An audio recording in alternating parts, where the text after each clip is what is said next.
Look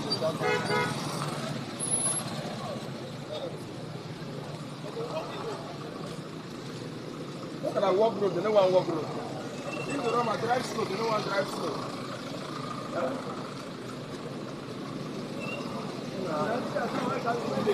Now this one, that's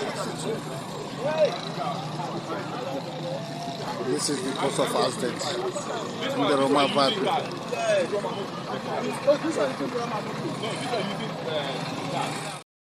Tragedy, isn't it? So you can begin to count the losses, and I bet you before you come to the conclusion of how much is the losses, another tragedy is going to happen elsewhere due to this same bad government, bad governance, incompetent governance, and corruption, corrupt people in charge of critical infrastructure, endangering the lives of the people. And Nigeria, that's how it does. That's what it does. It can happen to you anytime. You know, you just sit there trying to, give me a sec. One momento. It's something I want to get out of here. It works that way. You know? So tragedy strikes, and this guy actually has something to say on why, I mean, I like it though, on why, what do you call it? On why Nigerians are always agitated, because it's more or less like you have been cursed with horrible human beings as your leaders, right? So somebody said what do you call it? Somebody said the train was going to Libya. What's my business with a train going to Libya? What's Nigeria's business with a train going to Libya or Niger or anywhere? When you leave your own country, the economic hub of your country, you left that to rot away, okay? And then you want to go and be big brother. We know why, right? But here is what this guy had to say. Just a share. So I think the biggest reason why we have this current state of play is the fact that you've got a political class and a political leadership that has failed the Constitution, that has failed the Nigerian people for several years. And you have a situation where injustice, is deeply entrenched within our political system. You have situations where people run for office, they get into office, they swear by the oath to protect the Constitution and defend the Nigerian people, providing a level playing field for all. But when they come into office, all they care about is advancing primordial and parochial inclinations. And that is problematic in itself. And the point Father Atta, was making about these structural inequities are issues that need to be addressed. We are where we are because you have a constitution, that is deeply entrenched with a lot of structural inequities. And what are the structural inequities? First, if you look at the structure of the state and also the distribution of power, you can clearly see that there are certain aspects of the country that are disproportionately affected by virtue of the configuration of power. I made a point this morning at the conference that if you take the National Assembly, for instance, especially the House of Reps, why is it that there are some states that have lesser number of, members compared to other states, that when you compare their population, states with lesser number of members in the House of Reps actually have higher population? What about our local government system? We've been struggling for several years to institutionalize our local government system. But what you have is the state governors have captured the local government system and make it difficult, for people to feel and experience governance at the local level. These are some of the issues. You have a system today where we as Nigerians live in mutual suspicion. We don't trust each other due to certain prejudices, due to certain stereotypes. It's so disappointing that at a time when we should be celebrating, that Air Peace, has broken the jinx, and we've got flights directly from Lagos to London. What was the debate? The debate was the fact that the crew on the Air Peace inaugural flight were wearing the Igbo Isiago. And that was the debate, and a lot of people were criticizing that. And what does that tell you? It tells you that there is depolarization and ethnic fragmentation that needs to be addressed. And it begins with one, addressing the injustices, ensuring equity, but also distributing power and wealth in such a way that everybody who is part of this entity called Nigeria feels the impact of governance. And I think the biggest reason, structural defects. I don't care what name they give to it. It is pretty much to remind every one of us that until this contraption is actually really negotiated, not even renegotiated, because we never even negotiated for this in the first place. We're a real one. And let me tell you something. There are some growing number of younger generation that are indeed will be very strongly interested in this subject in the coming days, months, even years.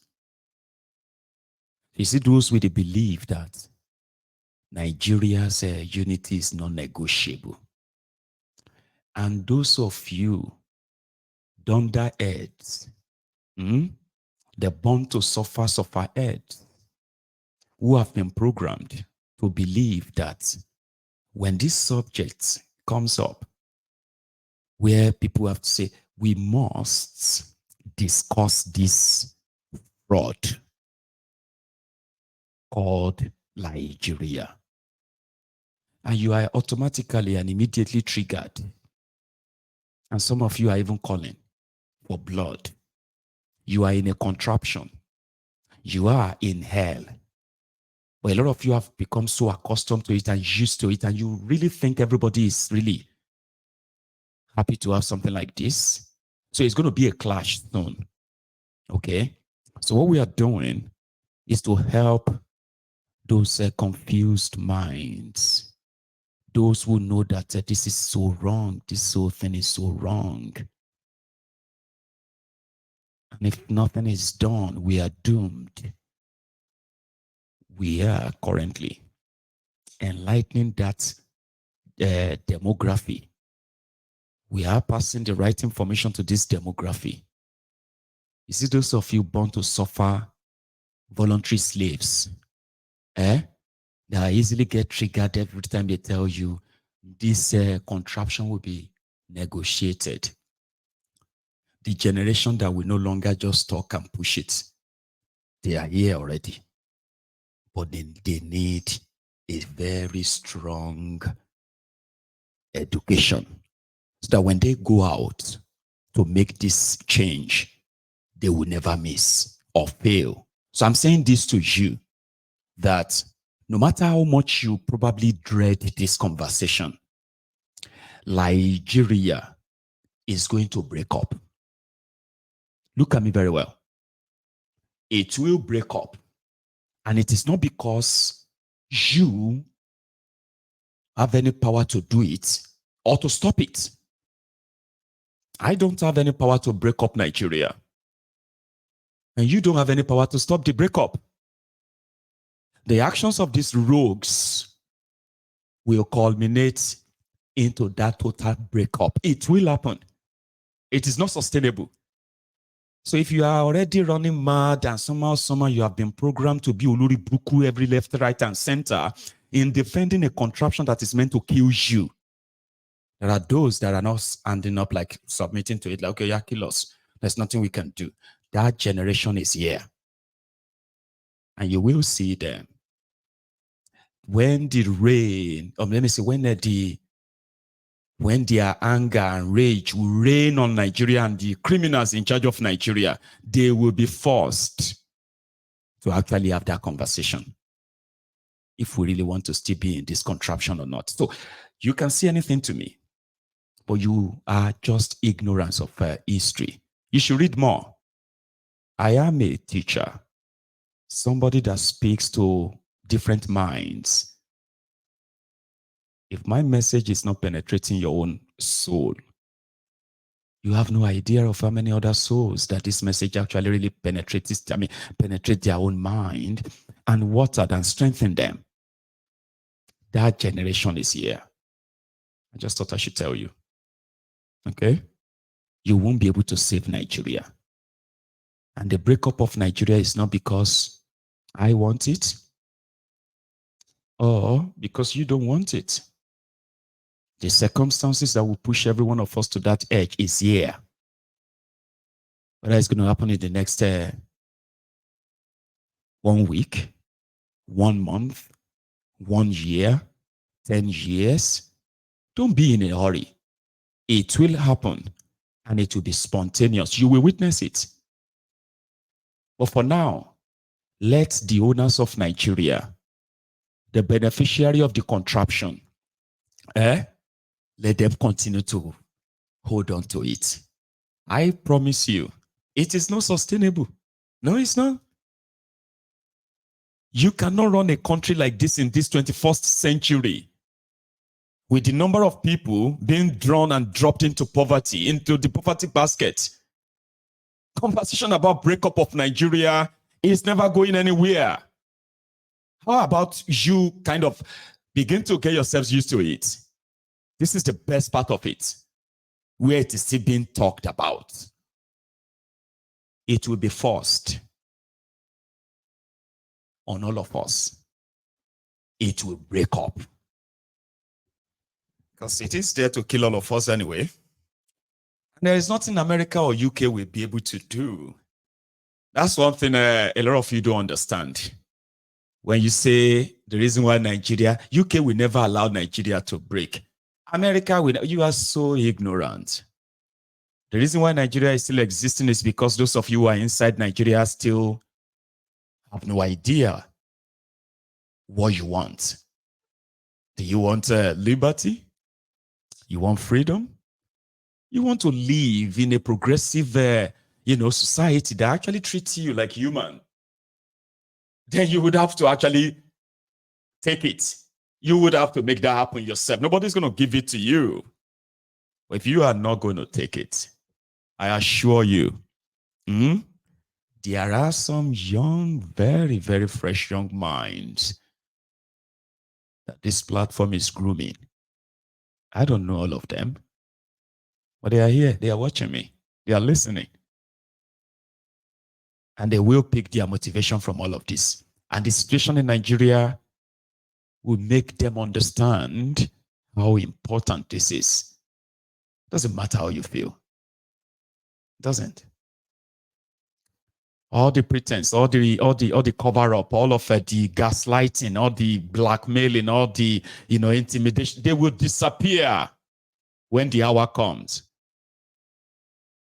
And like I said, somebody like me is a teacher. You have no idea who my students are. You might think you are the only one. Then that means you have no idea. But it will work. And you see all these guys you are seeing today talking about power? You shall see them no more. But wait. They will make it happen. They are already becoming overconfident. Like so overconfident. Like, yeah, what can you do? We'll do this and nothing will happen. All of you are just going to make noise. That's the most you can do. Make noise. That's what they say. You make noise. Because they have become pretty much like, they believe they are untouchable. The state capture and every other thing around it. Well, let's go to Kogi. So the American International School, Abuja, ISA, that's what they are called. American International School, Abuja. They have now refunded $760,910 to the EFCC as the proceed of corruption and an exhibit against Yeye Bello. Well, yeah, it's got some guys who's speaking out for him who had this to say. Yeah.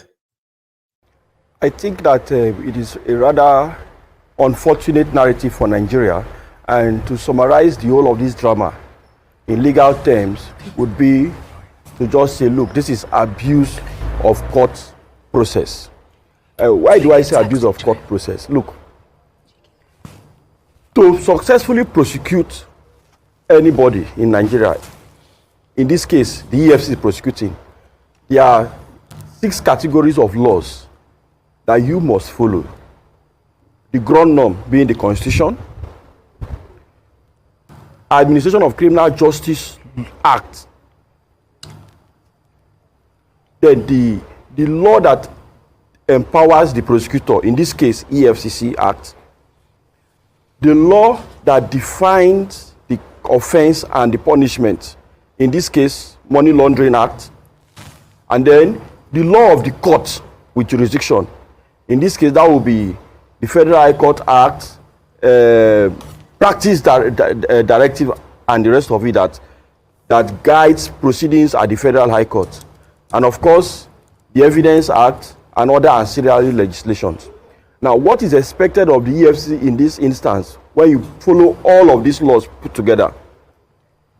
They ought to have at first invited the suspect, in the person of Mr. Yaya Bello.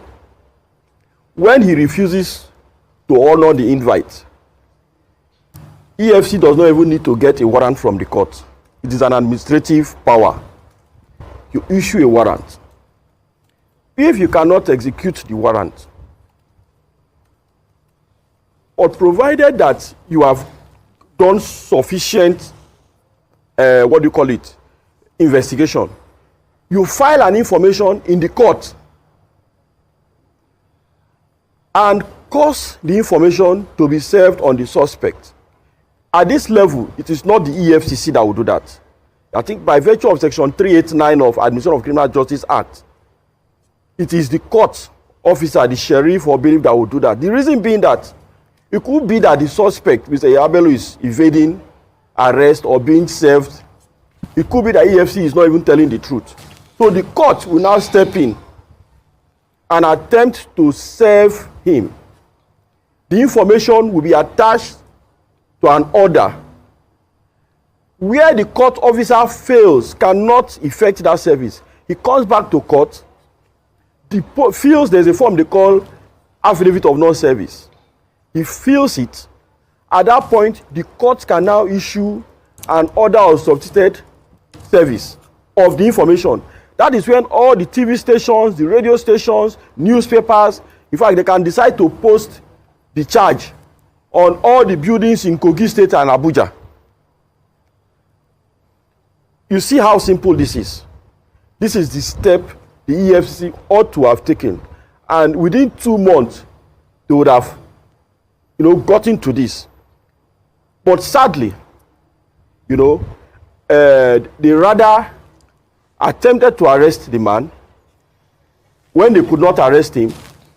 Being smart, I must give it to Yaya Bello. He got his lawyers and they ran to the court and got an order restraining the EFCC. Now, you must understand, because I think that what the EFCC are trying to do is what can be described as trial by mischief. The order restraining the EFCC does not restrain the Federal High Court. It restrains the EFCC from harassing, arresting, and persecuting, not prosecuting. And that order by the learned trial judge left a window for the Federal High Court, stating that, look, this is done without prejudice to your power and jurisdiction to give necessary orders regarding this matter. Now, when that order was issued, everybody knows EFCC ought to either vacate that order, appeal it. They did appeal it. Rather, they approached the Federal High Court and obtained another order, a conflicting order. Now, this is where I'm surprised. By the practice direction of the Federal High Court, you cannot file any matter at the Federal High Court where there is a sister matter in another court. In fact, you are required to depose to an affidavit stating that there is no related matter. Nuisance lele. That's how they do.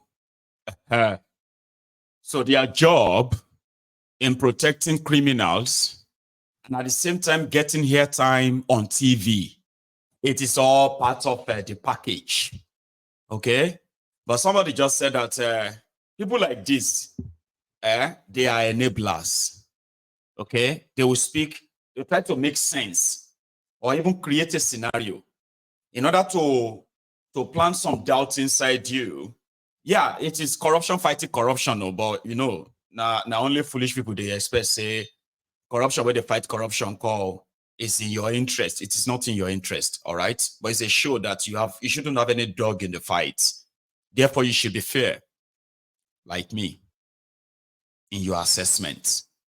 That people like that, they are many, they are everywhere. They are looking for ways and means on how to make sure people like Yeye Bello will never actually face justice for their crimes.